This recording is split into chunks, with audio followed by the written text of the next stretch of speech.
शुरू करते हैं आज के थीम एनालिसिस से। आज का सबसे पहला टॉपिक है focus on mass inclusion not exclusion, supreme court tells election commission.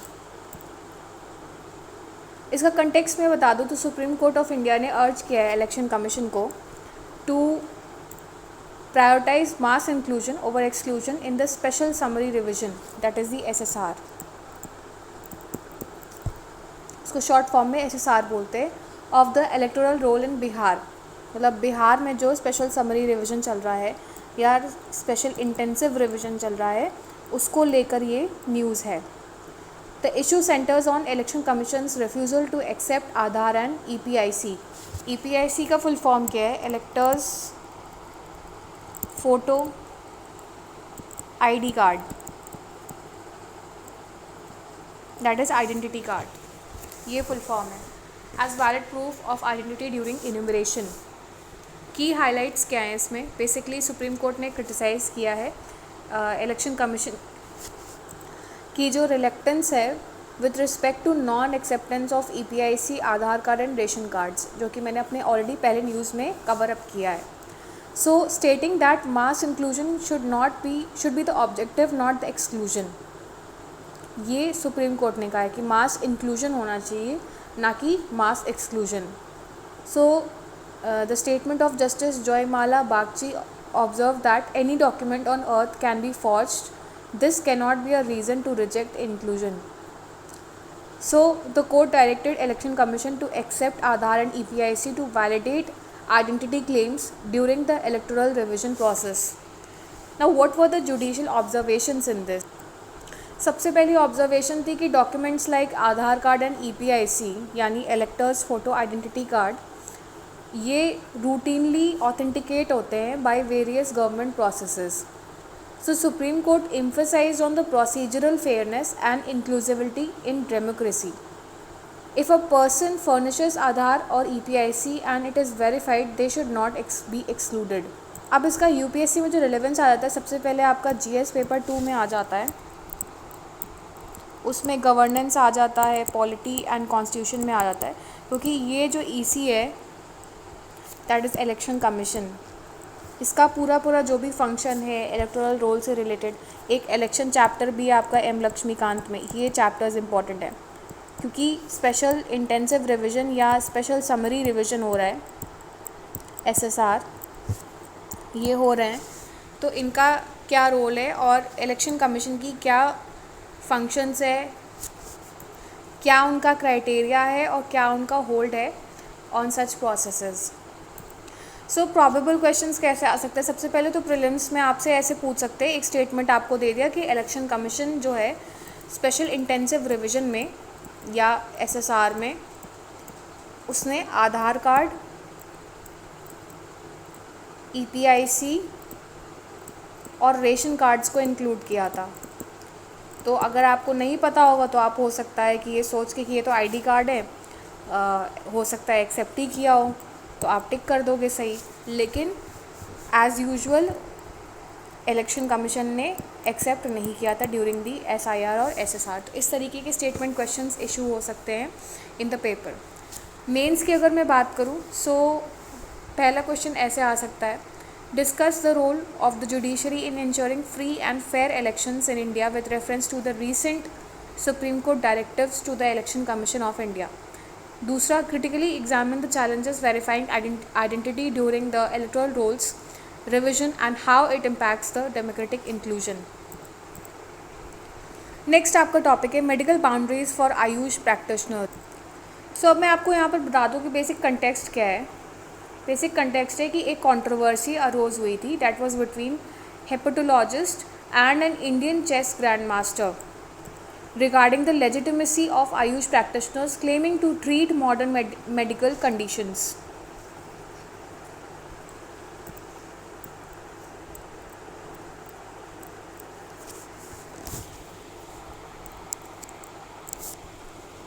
So इसने बेसिकली एक डिबेट फिगर आउट कर दिया about the scope, regulation and integration of Ayush, that is Ayurveda, योग, यूनानी एंड सिद्ध homeopathy.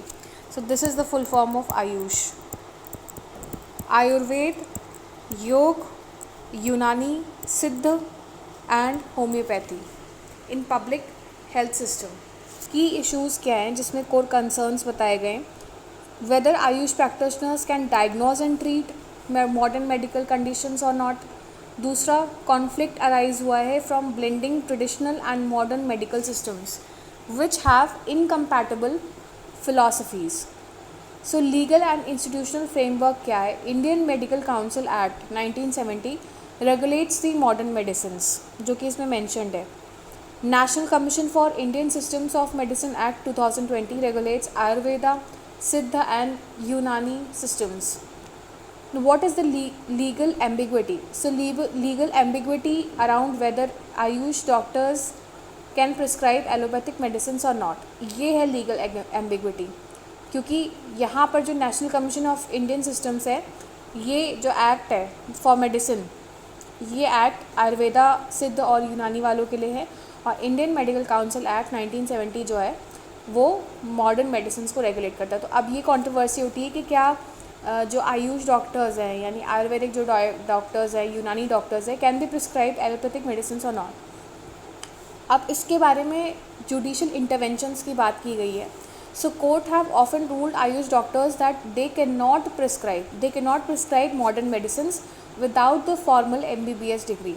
However, some state governments allow limited prescriptions during emergencies or in rural areas. अब अगर हम बात करें आयुष वर्सेस मॉडर्न मेडिसिन, तो उसमें क्या फ़िलोसफिकल डिवाइड है। सबसे पहले आयुष की बात करते हैं। तो आयुष जो है वो फोकस करता है ऑन दोषास, प्राण, holistic balance,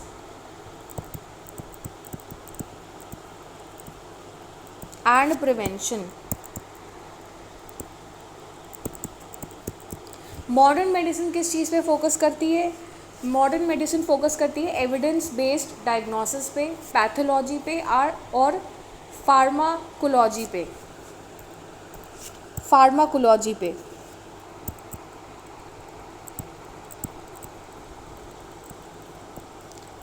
So these systems are philosophically incompatible. Mixing them can confuse the treatment standards. Concerns क्या है। Public health risk पे अगर Ayush practitioners if they recommend allopathic drugs without proper training, तो उसकी वजह से जो public health है वो रिस्क पे चली जाएगी। दूसरा, legal challenges by patients claiming harm from unqualified treatments will be the most legal battle for Ayush doctors. Also, there can be misuse of public funds in promoting unverified claims as scientific treatment. What is the political angle on this? Politicization of Ayush. Governments have backed Ayush as a matter of national pride and cultural heritage. 2024 के election में manifesto भी ये था और उसमें promote किया गया था कि equal support to all systems of medicines, creating confusion in policy priorities. Now, what is the significance with respect to UPSC? अब इसमें जो significance आ जाता है, सबसे पहला तो आपका health sector का आ जाता है, health sector policies। अब ये जो term यहाँ पर यूज़ हुआ आयुष, इस पे थोड़ा conceptual notes बना लीजिएगा क्योंकि ये important है। उसके अलावा what are the issues of regulations of health systems, इस तरीके के क्वेश्चंस जो हैं वो आ सकते हैं। मेंस में कैसे आ सकता है। Discuss the challenges in integrating AYUSH with modern medical practices, या ऐसे आ सकता है discuss the challenges in integrating traditional medicinal practices with modern medicinal practices in India, should both the systems remain distinct or be merged for public health delivery. दूसरा ऐसे आ सकता है critically analyse the ethical and legal concerns around allowing AYUSH practitioners to prescribe modern medicines. तो basically ये एक type का conjuncture question आ सकता है। इसमें आपसे ये पूछ सकता है कि चैलेंजेस क्या हैं अगर आयुष और मॉडर्न मेडिसिन को, यानी कोई भी ट्रेडिशनल ट्रीटमेंट को अगर हम मॉडर्न मेडिसिन के साथ इंटीग्रेट कर देते हैं, उसे मिला देते हैं, मिक्स हाइब्रिड कर देते हैं, तो उसके क्या असर पड़ेंगे। सो ये इम्पॉर्टेंट है, आपको एनालाइज करना होगा। और उसको एक एथिकल और लीगल सेंस में भी आपको एनालिसिस करके एक आंसर रिप्रेजेंट करना होगा।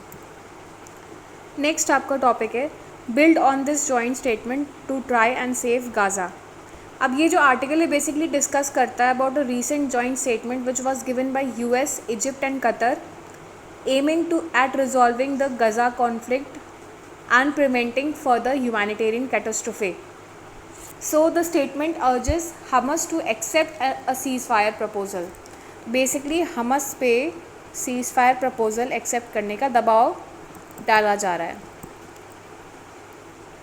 रिलीज़ हॉस्टेजेस, मतलब जो भी आई टोल्ड यू ना कि गाज़ा ने इन लोगों ने क्या किया था, हमस वालों ने इज़राइल से जो होस्ट हैं वो उठा लिए थे, लोगों को किडनैप कर लिया था उन्होंने, मतलब एक तरीके से उन्होंने फोर्सिबली उनको एज अ होस्ट यूज़ किया था to pressure Israel for the freedom and other things, जो भी मतलब उनके बीच में इशू हो रहा है उसमें अपनी बात मनवाने के लिए एज अ होस्टेज यूज़ किया था। इज़राइल के कई लोगों को वो लोग किडनैप करके ले आए थे।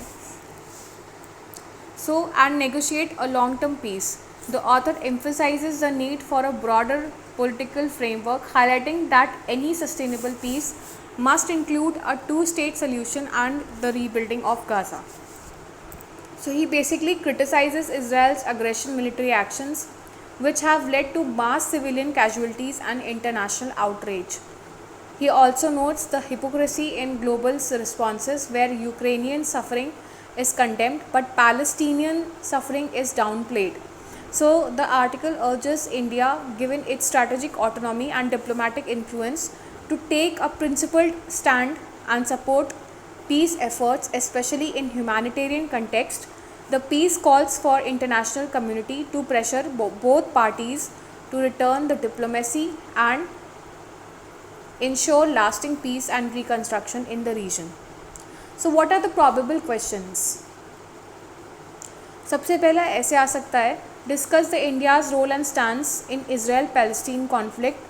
How can India contribute towards lasting peace in the region? इस पे नोट ज़रूर प्रिपेयर कर लीजिएगा, इस वाले क्वेश्चन पे बहुत इंपॉर्टेंट है क्योंकि इंडिया के पॉइंट ऑफ व्यू से इन चीज़ों को प्रमोट करना बहुत इंपॉर्टेंट है। दूसरा, evaluate the significance of trilateral diplomatic efforts, example US, Egypt, Qatar, in conflict resolution with reference to Gaza. Why is a two-state solution considered vital for resolving the Palestine-Israel conflict? Explain. So इस तरीके से आ सकता है। ऐसे paper में भी इस तरीके से they can give that injustice anywhere is a threat to justice everywhere. ये आपको लाइन दे सकते हैं और आपसे बोल सकते हैं कि ये एक साइकोलॉजिकल ऐसे बन सकता है, तो आप अपने व्यूज़ रिप्रेजेंट कर सकते हो with respect to the Gaza crisis, क्योंकि ये इन्हीं न्यूज़ से, इन्हीं जो ये करंट अफेयर्स आता है यहीं से ही ऐसे के टॉपिक्स उठाए जाते हैं। नेक्स्ट आपका टॉपिक है culture of risk. The notion of a routinely planned mass gathering should be done away with. अब ये जो यहाँ पर टॉपिक है इसमें इसका बेसिक कंटेक्स्ट अगर मैं बात करूँ तो दो रीसेंट ट्रैजिक इंसिडेंट्स हुए थे at the pilgrimage sites in north India. सबसे पहला हरिद्वार का जो मनसा देवी मंदिर है वहाँ पर हुआ था और बाराबंकी में भी हुआ था। So this led to deaths due to panic and electrocution, exposing the poor crowd and risk management systems at the mass gathering. Key issues क्या हाईलाइट हुए हैं इसमें? that mass religious gatherings they lack proper planning, infrastructure and enforcement of safety protocols. दूसरा, despite NDMA that is National Disaster Management की जो force है उसके guidelines के अलावा भी, अथॉरिटी के अलावा भी जो अथॉरिटीज़ हैं they treat these things as normal और एज ऑप्शनल थिंग्स कि भाई ये तो चलो ठीक है, होता है तो होने दो, फॉलो करेंगे या नहीं करेंगे, specially for religious events. Public desensitization to risk and misinformation. Desensitization to risk and misinformation, example rumors about snapped wires etc. aggravate the situation. So ये rumors का ध्यान basically देने वाला है। Routine temple activities are exempt from safety certification unlike events in stadiums. Undertrained guards and volunteers are used instead of professional crowd managers. NDMA guidelines exist but are not legally binding, leading to non compliance. अब क्योंकि legally binding नहीं होती है तो उनका non compliance हो जाता है, फॉलो नहीं करते हैं लोग. So what are the recommendations made? सबसे पहले कि NDMA के जो नॉर्म्स है उसे लीगली इन्फोर्सेबल करना चाहिए.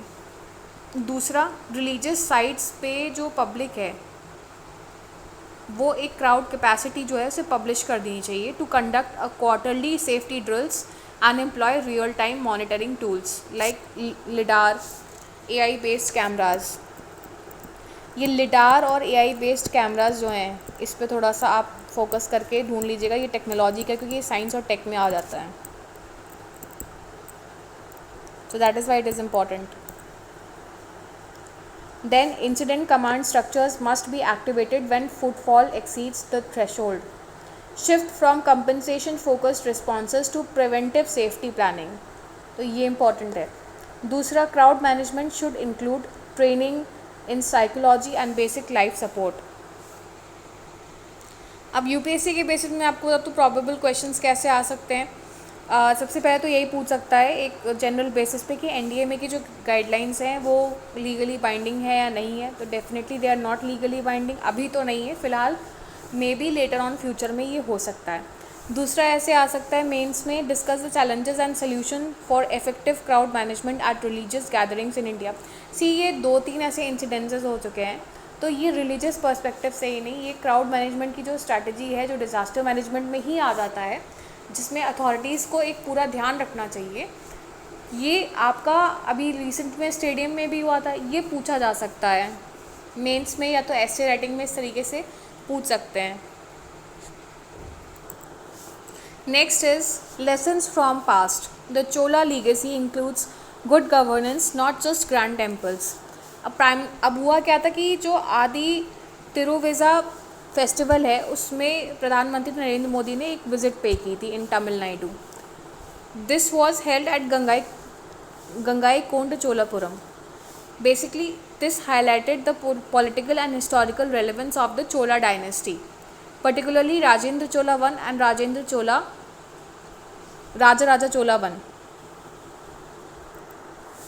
While the Cholas are admired for their grand temples and maritime powers, ये आर्टिकल जो है बेसिकली एम्फसाइज करता है on their true legacy that lies in good governance, specially in water management, civic planning and taxation systems. Definitely इनका governance system भी काफ़ी ज़्यादा frame था. और मैंने आपको इसीलिए अपने पास वीडियो में भी बोला था कि आप इनके एडमिनिस्ट्रेटिव स्ट्रक्चर पे जो भी वहाँ पर एडमिनिस्ट्रेटिव लॉज या जो भी प्रिवेलेंट पोस्ट थे उन पे आप ज़रूर ध्यान दे दीजिएगा. Specifically with respect to the land holdings, जो लैंड सेस और टैक्सेस कलेक्ट होते थे उस रिस्पेक्ट में आप ज़रूर फाइंड आउट कर लीजिएगा. क्योंकि अगर उसमें से टर्म्स उठा के UPSC ने दे दिया तो आप फिर पता नहीं कर पाओगे कि ये कहाँ से. और अभी मैं आपको बता दूँ, चोला जो है, राजेंद्र चोला और जो राजा चोला I है, इन पे ज़्यादा फोकस है UPSC का. हिस्ट्री में बहुत प्रॉबेबल क्वेश्चंस आ रहे हैं. सो बेसिकली अब आगे बढ़ते हैं आर्टिकल पे. The recent infrastructure collapses show importance of resilience construction like the Brihadeeswara temple which has withstood over a millennium and multiple earthquakes. Such durability offers lessons for modern urban planning. So अब यहाँ पर urban planning का concept भी आ जाता है. तो आप इससे रिलेट करके भी क्वेश्चंस के आंसर्स आप लिख सकते हो. क्योंकि आप अगर एंशियंट आर्किटेक्चर से रिलेट करके ना मॉडर्न आर्किटेक्चर प्लानिंग पे पूछ सकता है मेंस में. The Kaveri Delta, where the Gangaikonda Cholapuram is situated, still suffers a poor water management with large volumes of water wasted during the floods. The Chola model of harnessing resources is highly relevant today. So despite the adoption of 73rd and 74th constitutional amendments, many local bodies lack active elected leadership, undermining the grassroots democracy. While Modi's plan to install Chola statues is symbolic, the greater purpose lies in learning from the Chola administrative excellence to reform present governance structures and address persistent flaws in India's public administration. Next आपका topic है presidential reference misleading can't be used to alter prior ruling Tamil Nadu, Kerala, tells Supreme Court. So Tamil Nadu and Kerala have urged the Supreme Court to dismiss a presidential reference that is seeking a clarity on whether judiciary can set deadlines for the president and governors to clear state bills or not. So they argued that the reference is misleading and an appeal in disguise aiming to revisit an already settled verdict in Tamil Nadu governor's case. अब यहाँ पर ये जो है ना, ये जो delay cause होता है by presidents and governors, by president and governors with respect to the passage of bill, assent देने से रिलेटेड ये पूरा टॉपिक है.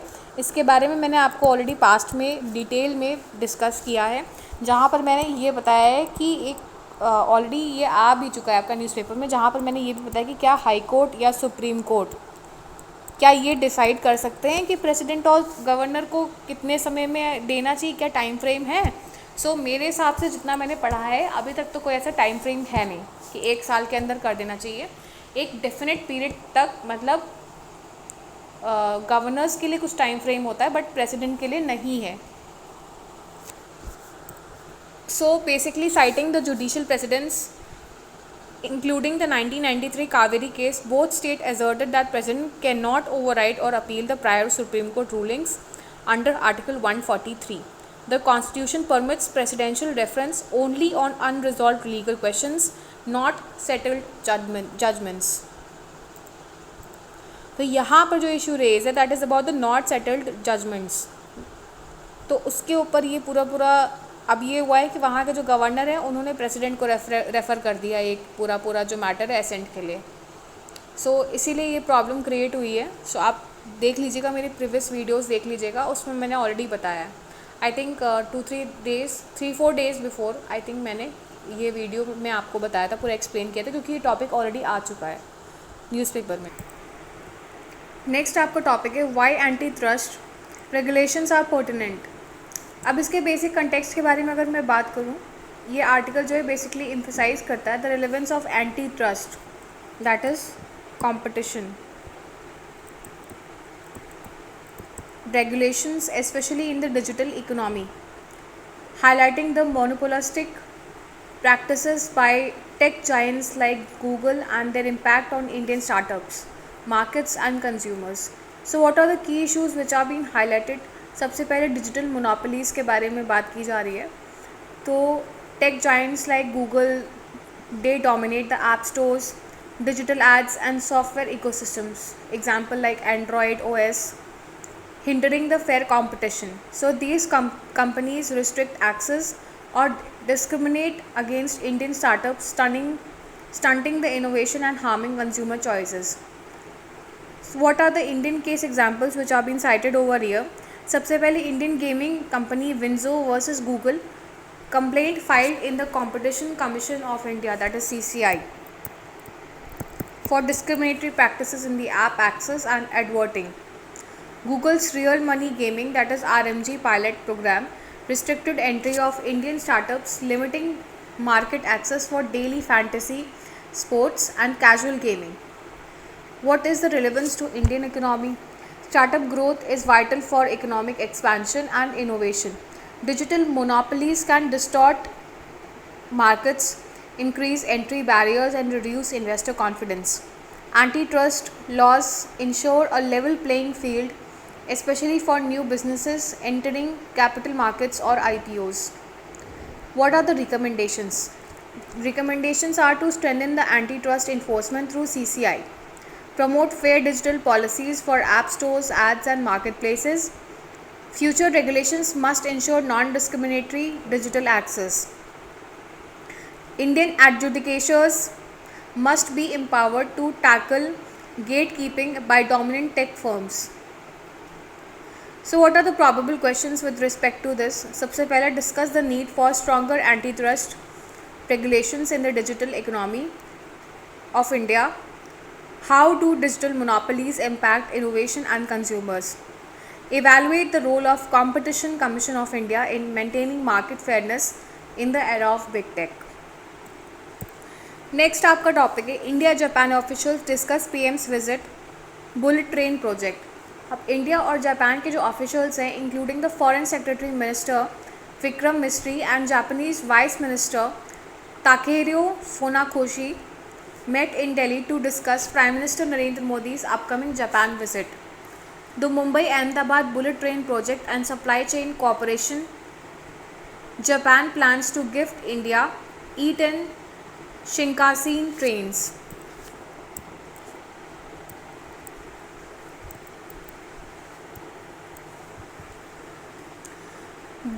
The Gujarat section of the project is expected to complete by 2027 and the full project by 2029. So discussions also included political, economic and technological ties, as well as addressing shortages of critical minerals for electrical vehicle production. सो ये यहाँ पर major discussion हुआ है. सो अभी upcoming Japan में visit होने वाली प्रधानमंत्री नरेंद्र मोदी की. नेक्स्ट आपका टॉपिक है India Pakistan would still be at war if not for my intervention says Trump.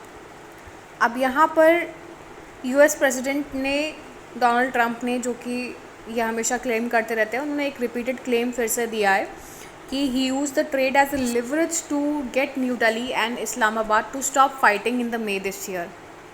So former US President Donald Trump claimed that his intervention prevented a potential war between India and Pakistan. Speaking at a campaign event, he recounted how tensions escalated after 2019 Pulwama attack, where 40 Indian soldiers were killed. So Trump said that both nations were ready to get at it, and it would have been a nuclear war if he didn't intervene. So he praised India as a great country with a strong leader. Trump also mentioned his diplomatic achievements, including peace agreements in the Balkan states and Abraham Accords. So his remarks aims to highlight his foreign policy success during his presidency. So ये कहीं ना कहीं इनका बड़बोलापन ही है. Otherwise the Operation Sindoor is still on.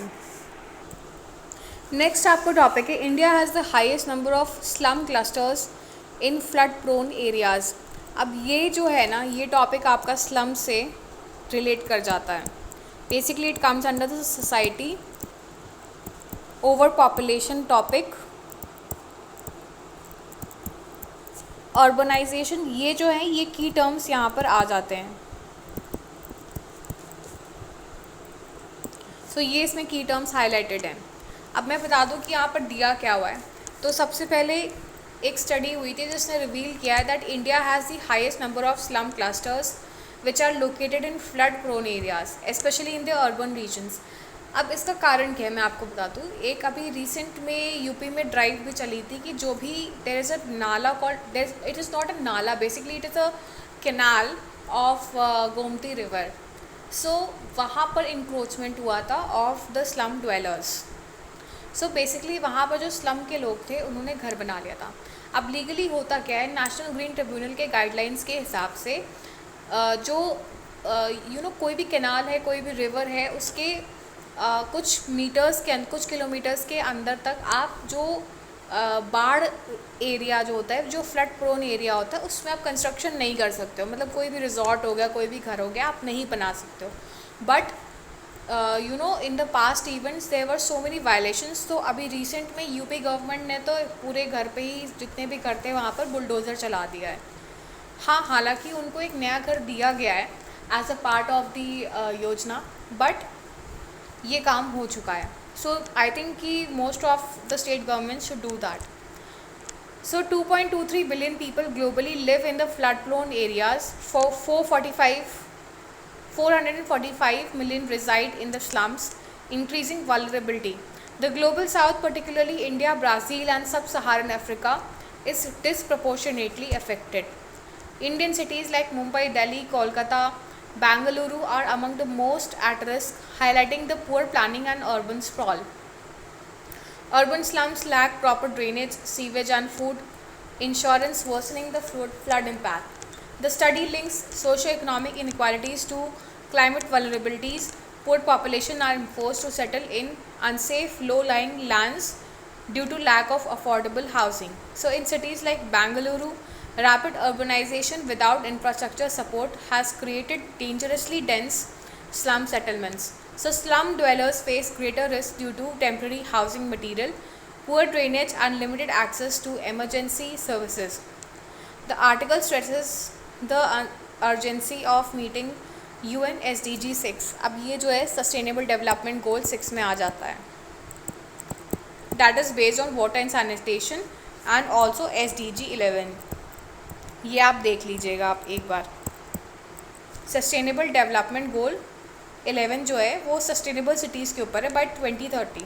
So researchers they have urged better planning, land use regulations and climate adaptation policies. The findings call for policy reforms including formal housing solutions, improved drainage and proactive risk mapping to mitigate future disasters. Next topic is NISAR satellite mounted on GSLV for launch tomorrow. This is the last topic of the day. अब मैं आप बताती हूँ कि इसमें बताया क्या गया है. अब ये स्पेस टेक्नोलॉजी पे आ जाता है. So this is very important. What is NISAR? NISAR basically it stands for NASA and ISRO Synthetic Aperture Radar. ये basically collaboration है between NASA and ISRO for Synthetic Aperture Radar. Moreover, it is a collaborative Earth observation mission between NASA and ISRO. The satellite weighs 2,392 kg and will be launched aboard using the GSLV F-16 vehicle from Sriharikota Island. GSLV F-16 vehicle, आप इसका नाम note कर लीजिएगा. It will be placed in a 743 km sun synchronous orbit. की features क्या है? ये पहली सैटेलाइट है वर्ल्ड की विद डुअल फ्रिक्वेंसी. कौन सी डुअल फ्रिक्वेंसी है? एल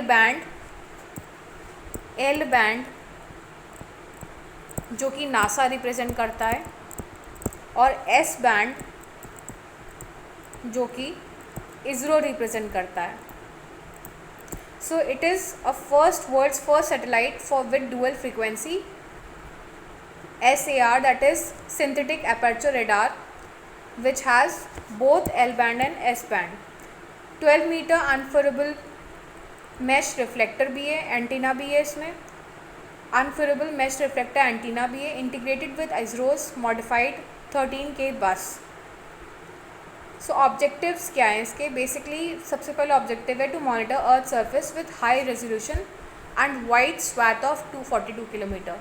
दूसरा provides day night and all weather observations at 12 day interval, यानी 12 घंटे के इंटरवल्स पे ये वेदर ऑब्जर्वेशंस बताता है.